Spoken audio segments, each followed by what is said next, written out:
know their quarterback situation. They had to go through extreme lengths to get Big Ben back on this roster. And I don't think it's because they wanted to. I think it's because it's really the only sure thing that they could bet on with this football team, with so much that they have to build out in this roster. So that's the one team I'll be interested to see if it's any movement, G. They're leaving an era behind with Ben Roethlisberger, and they know that they need to find the future of this franchise. I know they brought in Dwayne Haskins, wants to see how he pans out, but based on what has transpired with him thus far in his career, I could see Pittsburgh trying to make a move to get up and take either a Justin Fields or a Trey Lance at that fourth spot. Yeah, it will be fascinating to watch because the price on that will be exorbitant. It's one thing for Denver to try and get up there from 9. The Steelers' first pick is at 24. They'd have to move all the way up there. Meanwhile, Joey, you spend the football season generally covering all the college games and all the college teams for us. So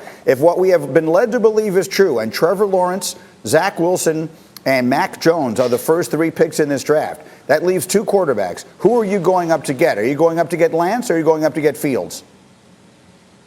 I think Fields is a difference maker, but honestly, if I'm Atlanta, I'm standing and I'm taking Kyle Pitts.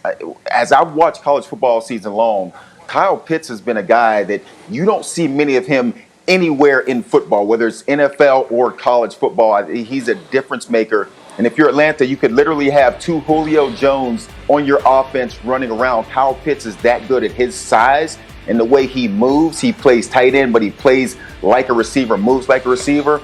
I would stay right at number 4 and take Kyle Pitts. Just watch those highlights, everybody, if you haven't seen Kyle Pitts, and just imagine that he's Travis Kelce, because he might just as well be. That's the role he will play on some teams' offense. So, Graziano, it's an interesting question. Is the value at 4 this year these skill position players, because there's Pitts and there's Jamar Chase, the receiver from LSU. There's an outstanding, like a generational offensive tackle in Penei Sewell. Do you believe that ultimately the value at 4, however, remains in the quarterback, that someone's coming up there because they want to get one of the quarterbacks? Right. That's where if the price is exorbitant, like to the point where Atlanta can't refuse it, it has to be for a quarterback. I mean, you talk about Pittsburgh coming up from 24. That's a 20-spot jump. The Niners only went up 9 spots, and you see what it cost them. So if you're Atlanta and you're going to move down that far, you've got to get a lot to make it worth your while. So, yeah, I think if you're talking about a team that would move up to draft Kyle Pitts, you're talking about maybe somebody who's right behind Atlanta, right? Maybe Cincinnati wants to move up 1 spot because they're afraid somebody else might jump in front of them. That kind of thing. And that's a smaller deal. That would be Atlanta saying, we don't want Pitts, we don't want a quarterback, we're willing to move back a spot or 2 and get something extra. But if you're talking about a big deal, like the 49ers made, then yes, it would have to be for a quarterback. And the one team that never does this, Marcus, as you well know, is New England. Bill Belichick doesn't draft quarterbacks in the first round, much less move up for them. He generally trades back. Could you see Bill coming up here? Patriots currently sitting at 15. Could you see Bill coming up here to get a quarterback at 4? Absolutely. Did you see what he did in free agency? This is a get fixed now for Bill Parcells. So if that opportunity, Bill Belichick, if that opportunity presents itself and he can find a way to get up there to get his quarterback of the future with bringing in Jonnu Smith and Hunter Henry and trying to recreate this offense for Josh McDaniels, you damn right he gonna do it and figure out a way to get it done. All right, so that's where it starts. It starts with the quarterbacks of the future. Now let's talk about the great quarterback of the present, and that is Aaron Rodgers, who's making headlines this week as the host of Jeopardy, as we continue to speculate about his future in Green Bay. And he's contributing to that as well. He's on Pat McAfee's show earlier this week, and in case you missed it, he had a lot to say. I think that we're exactly where we were last year when I made comments after the draft and throughout the season. I don't feel like any of that's changed. All I can do is play my best, and I feel like last year I did do that and may have thrown a wrench into some timelines that may have been thought about or desired. But ultimately,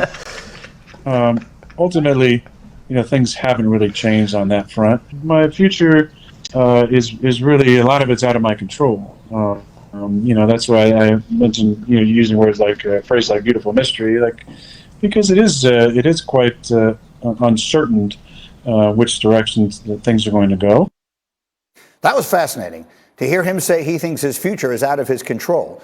Yesterday, Adam Schefter was on this program here on Get Up, and he had these thoughts on Aaron Rodgers' future. If Aaron Rodgers drank truth serum and had his choice, he would move on to another place that hadn't traded up to get a quarterback in the first round. Okay, so that's where we sort of begin this. Joey Galloway, I'm looking right at you.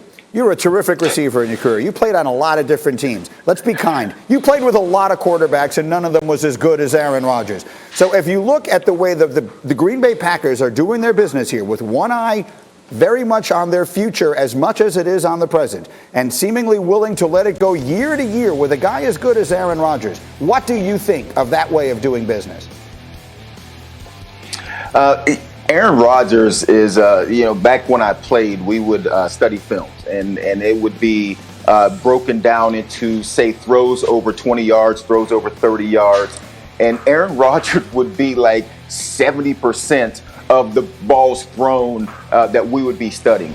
He's that good. He's that outstanding. I cringe when I hear people compare any college quarterback to Aaron Rodgers, because he is that good that there's not many of him around. There won't be many of him around.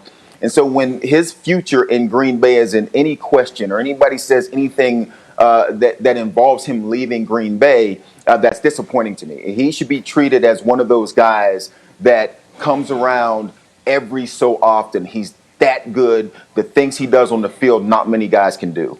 I get it. And Marcus, I'm perplexed by this one, because you've got the Packers. They've had great success doing things their way, the Packer way, which is they look to their future, and they've won a lot of games. But then, if I'm Aaron Rodgers, I'm looking down at Tampa, and I'm looking at a team in the Buccaneers that says, you know what, 5 years from now, we might be the worst team in the sport, but we're going to do everything we can to win this championship right now. And if I'm Rodgers, that's what I want. Marcus, what do you think?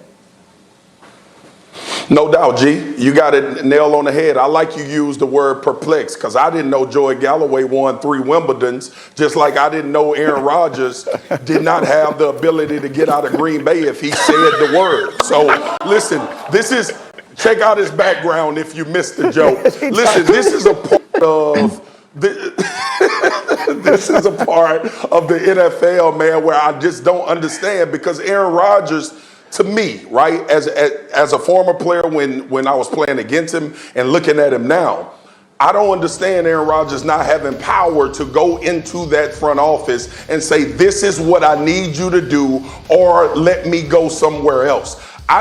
He's one of the few guys that has that kind of cachet. He's put enough film out there. He's done enough to reach elite status at the quarterback spot to be able to go and make his demands heard. Now, he keeps talking about we're in the same spot we've been in and all of that. I get it, and I understand. Ultimately, that organization is going to make the decisions that they make.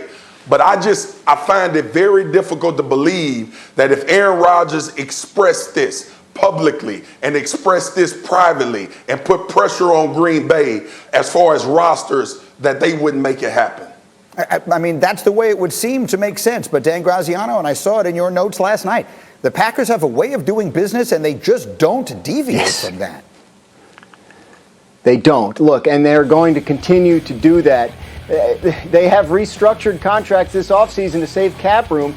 They haven't done that with Aaron Rodgers' contract, which, as he knows and pointed out to Pat McAfee, leaves the situation unchanged from last year when they took Jordan Love in the first round. You're absolutely right, Greeny, to describe this as a year-to-year situation. They need to see what Jordan Love shows from a developmental standpoint. They need to see how Aaron Rodgers plays and how the season goes. But yes, the Packers are going to Packer. I mean, this is how they operate. And frankly, over the last 20 years, only New England has played in more postseason games, and only New England and Pittsburgh have won more postseason games. The Packers feel fully justified in sticking to their plan. The fact of the matter is, it works. Yeah, it works. But in those 20 years, they've won one Super Bowl. Go ahead, Marcus. What?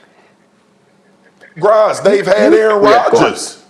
Like that. Yes. That's why they've been in this. And they had Brett Favre before Aaron that. Rodgers. That's why I'm talking about his juice and his ability to go in and say what the hell he wants to happen. Like, I get it. I understand. You say the Packers operate how they operate. That is truth based on how we've seen them operate. So if you have a generational talent at quarterback, if a Super Bowl is the ultimate goal, and you know without a shadow of a doubt, Aaron Rodgers can get you there, and he's asking for more pieces or something to help him and give him more assurity that they can do it, and you wouldn't make that move, that's just crazy to me. I get it, Graz, and I'm not arguing with you on that point, but when you have a generational quarterback in a window that just played at the very highest level you can play in the NFL, I think he should have some juice about what he needs in order for y'all to get over the hump.